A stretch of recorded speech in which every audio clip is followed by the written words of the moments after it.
इस वीडियो में आपको बताऊंगा कुछ ऐसे 10 कारण जिनकी वजह से थेरेपी फेल हो जाती है। और इसमें मैं आपको बताऊंगा कि थेरेपिस्ट की वजह से कैसे आपकी थेरेपी फेल हो जाती है। थेरेपिस्ट के फेल होने का कारण केवल इतना नहीं होता कि थेरेपी काम नहीं करती या थेरेपी बेकार है, क्योंकि जो साइकोथेरेपी होती है वो एक पेशेंट लेता है और एक थेरेपिस्ट उसे प्रोवाइड करता है। पर ये जो थेरेपी लेने और देने का जो पूरा प्रोसेस है, ये दो लोगों की आपसी बातचीत और आपसी समझ पर डिपेंड करता है।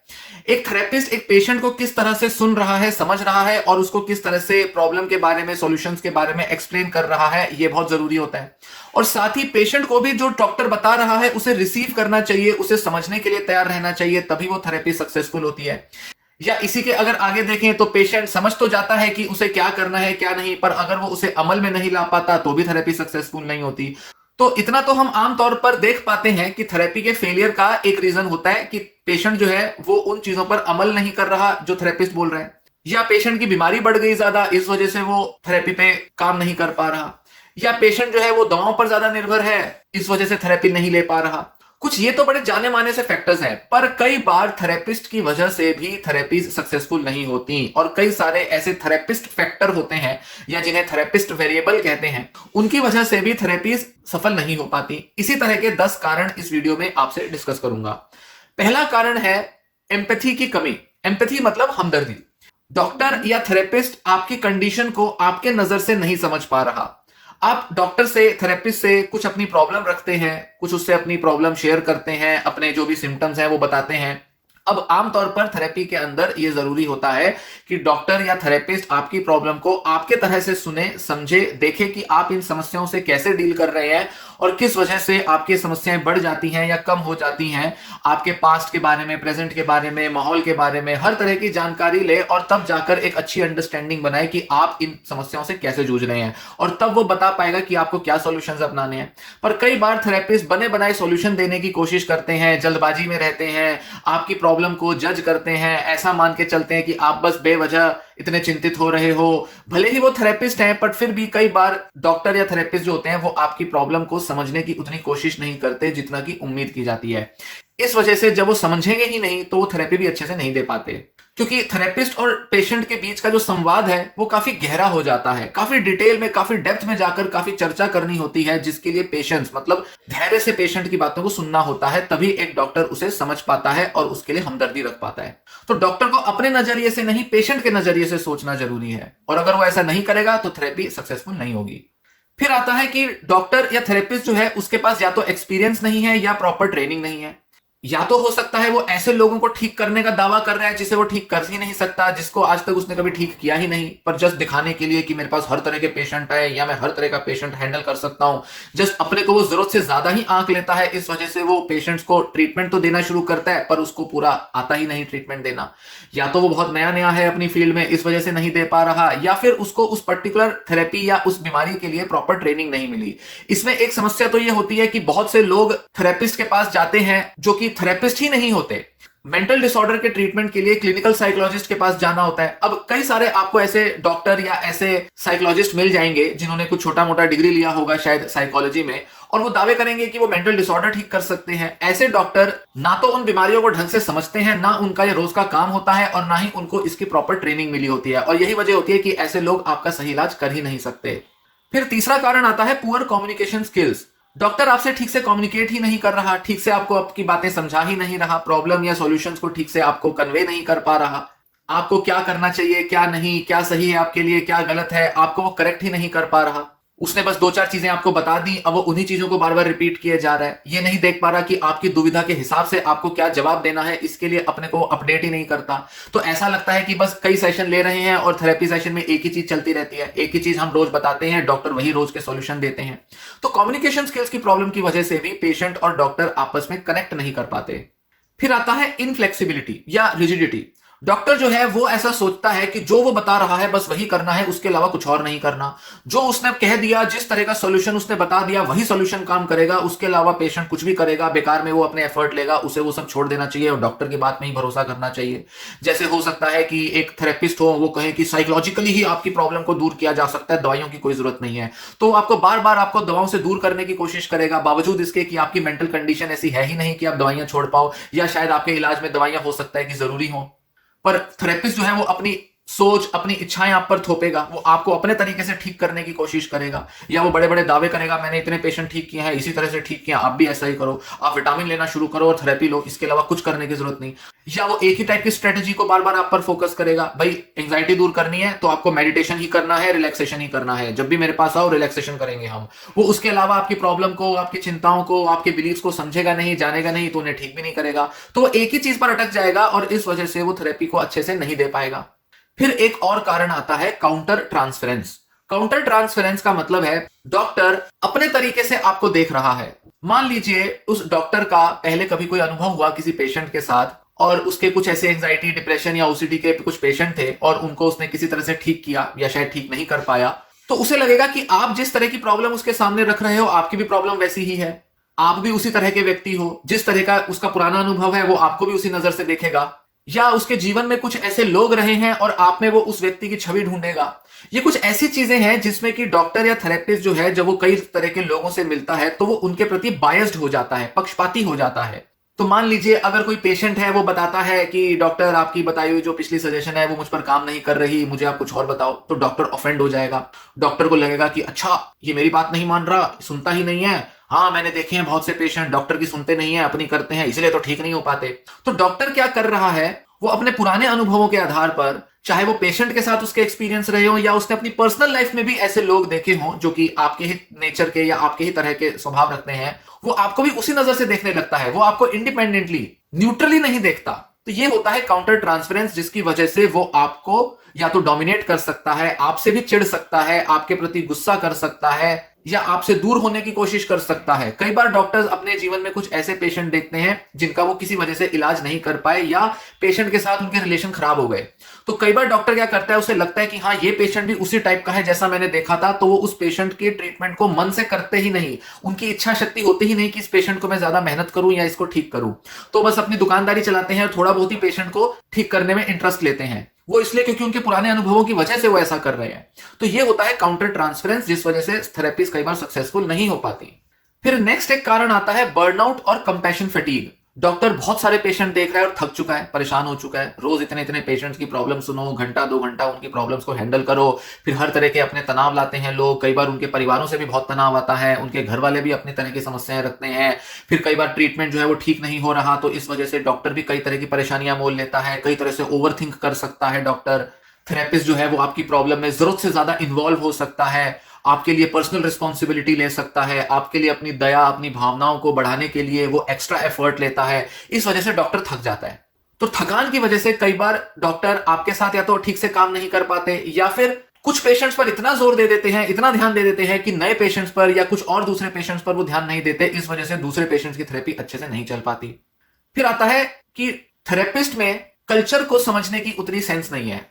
ज्यादातर जो थेरेपिस्ट हैं आप देखेंगे वो बड़े अर्बन एरिया के थेरेपिस्ट हैं, दिल्ली, मुंबई जैसे एरियाज के पढ़े लिखे, प्राइवेट कॉलेजों स्कूलों में पढ़े हुए सारे डॉक्टर हैं, थेरेपिस्ट हैं। अब जब वो थेरेपी देने लगते हैं तो उनको गांव के, छोटे शहरों के कई तरह के लोगों से मिलना होता है, तो कई बार डॉक्टर उतना रिलेट नहीं कर पाता, वो उनकी समस्याओं से बहुत ज्यादा तालमेल नहीं बना पाता। आप देखेंगे कि ज्यादातर जो थेरेपिस्ट होते हैं वो यूट्यूब पे नहीं मिलेंगे, जहां पर ज्यादातर एक्सपेक्टेड होता है कि हिंदी में बात की जाए या रीजनल लैंग्वेज में बात की जाए। और ज्यादातर ये थेरेपिस्ट जो यंग जनरेशन के हैं, जो कि अभी 25, 30, 40 की उम्र के हैं, ये सारे आपको इंस्टाग्राम पे मिलेंगे। और इंस्टाग्राम की जो ऑडियंस होती है वो काफी इंग्लिश बोलने वाली, इंग्लिश समझने वाली होती है। वो आजकल के जो माहौल में जो ढल चुकी है, जो नए किस्म के जो बच्चे हैं, युवा हैं, वो उस तरह की पॉपुलेशन है। तो थेरेपिस्ट जो है वो उन्हीं को नजर में रख के अपनी बातें करते हैं। उनके कॉन्सेप्ट भी कई बार ऐसे होते हैं जो कि आम व्यक्ति के समझ में नहीं आ पाते। थेरेपिस्ट की जो अंडरस्टैंडिंग है, थेरेपिस्ट की जो सोच होती है, मानसिक बीमारियों को समझने का उनका जो तरीका होता है, वो कुछ ऐसा है जो बहुत ही वेस्टर्न होता है, मतलब यूरोप अमेरिका की सोच से मिलता जुलता होता है। पर जब आप रीजनल लोगों से मिलते हो जो कि शायद अंग्रेजी भाषा भी उतने नहीं जानते, जो कि ये डॉक्टरों की जो सोच और कॉन्सेप्ट है उससे बहुत ज्यादा तालमेल नहीं रखते, वास्ता नहीं रखते, ऐसा लगता है कि डॉक्टर जो बोल रहा है वो कुछ अलग ही बातें बोल रहा है, या तो पेशेंट उसको समझ नहीं पा रहा, या डॉक्टर ही उस चीज को पेशेंट को कम्युनिकेट नहीं कर पाता क्योंकि वो पेशेंट के नजरिए से नहीं सोच पाता। तो कल्चरल गैप बहुत ज्यादा आ जाता है। या कई बार ऐसा भी होगा, जो कि करीब हर डॉक्टर के साथ हो सकता है, कि जो थेरेपिस्ट है उसका अपना जीवन का एक लिमिटेड, एक सीमित दायरे का ही अनुभव है, मतलब उसके तो अपने गिनती के अनुभव हुए हैं जीवन के। तो जो सामने वाला जो व्यक्ति है, जो पेशेंट है, वो किस बैकग्राउंड से आता है, उसके घर परिवार के लोग कैसे रहे हैं, रिश्ते कैसे रहे हैं। तो इसमें काफी बड़ा एक कल्चरल गैप आ जाता है। उस गैप को पूरा करना कई बार थेरेपिस्ट के लिए मुश्किल होता है, क्योंकि उसके लिए बहुत सारे पेशेंट्स उसी तरह के चाहिए जिनको वो समझे जाने, बहुत सारा उसको अनुभव चाहिए, तभी जाकर वो इस गैप को दूर कर सकता है। और बहुत सारे डॉक्टरों के लिए ये संभव नहीं होता। इसलिए बहुत सारे थेरेपिस्ट अपने टाइप के पेशेंट चुन लेते हैं। वो एक ही टाइप के पेशेंट्स पर ज्यादा फोकस करते हैं। और अगर कोई ऐसा पेशेंट आ जाए जो कि उनकी थिंकिंग या उनकी सोच से मैच नहीं करता, तो ऐसे में थेरेपी अच्छे से नहीं हो पाती। या इसका एक दूसरा पहलू भी होता है कि हो सकता है कि पेशेंट की थेरेपी करना तो आसान हो रहा है, पर पेशेंट के जो माँ बाप हैं, घर वाले हैं, उनको वो चीजें कम्युनिकेट नहीं कर पा रहा, समझा नहीं पा रहा, क्योंकि वहां कल्चरल गैप आ गया। क्योंकि माँ बाप जो हैं और जो घर के जो दूसरे लोग हैं वो एक अलग सोच रखते हैं। हो सकता है वो बहुत ज्यादा धार्मिक है और जो पेशेंट है वो थोड़ा नास्तिक किस्म का है। तो ये सारे गैप्स बहुत ज्यादा होते हैं जिस वजह से थेरेपी सक्सेसफुल नहीं हो पाती। फिर एक कारण आता है इनकंसिस्टेंसी। डॉक्टर जो है वो सेशंस या तो रेगुलरली लेता नहीं, या फिर कैंसिल कर देता है सेशन, या लंबा लंबा गैप रख देता है, या ज्यादा टाइम नहीं देता पेशेंट को। किसी सेशन में तो उसने 1 घंटा 2 घंटा दे दिया और किसी किसी सेशन में वो आधा घंटा ही दे रहा है, जो कि एक्चुअल में देखा जाए तो एक अनप्रोफेशनल एटीट्यूड भी होता है। पर कई बार डॉक्टर्स लंबा गैप क्रिएट कर देते हैं या रेगुलरली पेशेंट के लिए अवेलेबल नहीं रहते और कुछ दूसरे पेशेंट पर फोकस कर लेते हैं। तो इस वजह से कई पेशेंट नेग्लेक्ट हो जाते हैं। इस वजह से भी थेरेपीज नहीं हो पाती, खासकर कि सरकारी अस्पतालों में और कई सारे ऐसे प्राइवेट अस्पतालों में जहां एक डॉक्टर बहुत सारे पेशेंट देख रहा है, तो उसके पुराने पेशेंट अक्सर नेग्लेक्ट हो सकते हैं क्योंकि वो नए पेशेंट्स पर ज्यादा फोकस करेगा। इस वजह से वो थेरेपी में सही तरह से प्रायोरिटाइज नहीं कर पाता, हर पेशेंट को एक बराबर अहमियत नहीं दे पाता। या कई बार वो अपनी समस्याओं में उलझा रहता है, अपने उसके लाइफ के कुछ दूसरे झमेले उसने पाल रखे हैं। हो सकता है वो कुछ बिजनेस भी करता हो सकता है वो कुछ साइड जॉब करता हो, जैसे कि वो टीचिंग भी कर रहा हो, थेरेपी भी दे रहा हो। तो थेरेपी देने में उतना रेगुलर नहीं होगा और दिखाएगा कि नहीं, मुझे वहां जाना था, मैं बड़ी कॉन्फ्रेंस में गया था, मुझे वहां पर टीचिंग का एक बड़ा अच्छा एक अपॉर्चुनिटी मिली थी, मुझे सेमिनार में जाना था, मुझे लेक्चर देना था। वो 4-5 अलग अलग चीजों में उलझा रहेगा, तो पेशेंट को ठीक से टाइम ही नहीं दे पाएगा। ये भी एक वजह होती है। अब पेशेंट्स को तो लगता है हाँ बड़े बिजी है डॉक्टर, पर एक्चुअल में यही कारण है कि जिस वजह से थेरेपी अच्छे से नहीं हो पा रही।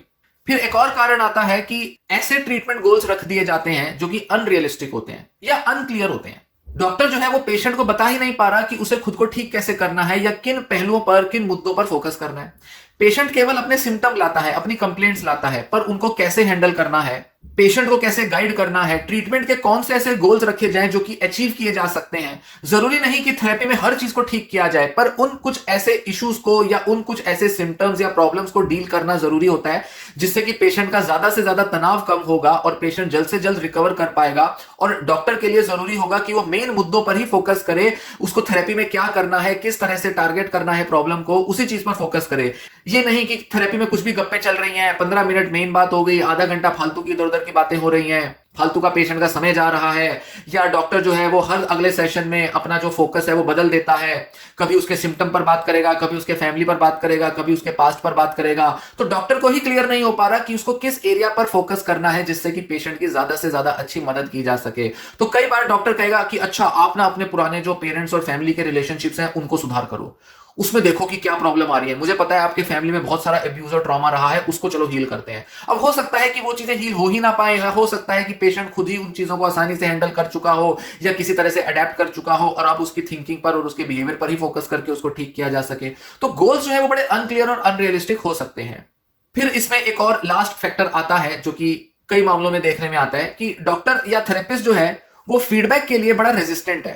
पेशेंट जो उसको बोल रहा है कि ये चीज काम कर रही है, ये चीज काम नहीं कर रही, आप कुछ और बताओ, कुछ नई टेक्निक बताओ, तो डॉक्टर जो है वो इस तरह के फीडबैक को पसंद नहीं करता, ऑफेंड हो जाता है। वो सोचता है कि मैं तुम्हें इतने टाइम से ये बातें बोल रहा हूं करने की, तुमने वो तो किया नहीं है और तुम अपने नए नए सॉल्यूशंस ला रहे हो, नए नए तरीके बता रहे हो सकता है कि डॉक्टर इस बात से ऑफेंड हो जाए कि आपने कहीं किसी और डॉक्टर की कोई बात सुन ली या कहीं आपने किसी किताब में पढ़ लिया और अब आप उसका वो जो ज्ञान है, उसकी जो नॉलेज है, अब वो डॉक्टर को उसकी नॉलेज को चैलेंज कर रहे हो, तो डॉक्टर उससे भी ऑफेंड हो सकता है।